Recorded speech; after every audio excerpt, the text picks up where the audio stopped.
നന്മകളെ പുറത്തെടുക്കലാണ് വിദ്യാഭ്യാസം. മക്കളിലുള്ള നന്മയെ പുറത്തെടുക്കുക. കാന്തവും ഇരുമ്പും പോലെ എന്റെ വിരലുകൾ അടുക്കുകയാണ്.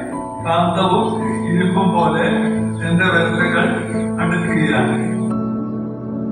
അതിനേക്കാളൊക്കെ വലുതാണ് ഏത്? മക്കൾ നല്ലവരാണ്.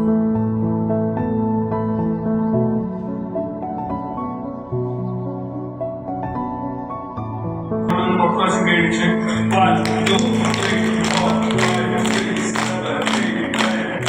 നിങ്ങളുടെ പ്രവർത്തികൾ ഉച്ചത്തിൽ സംസാരിക്കണം. വാക്കും പ്രവൃത്തി സമന്വയിക്കണം. നന്ദി, നമസ്കാരം.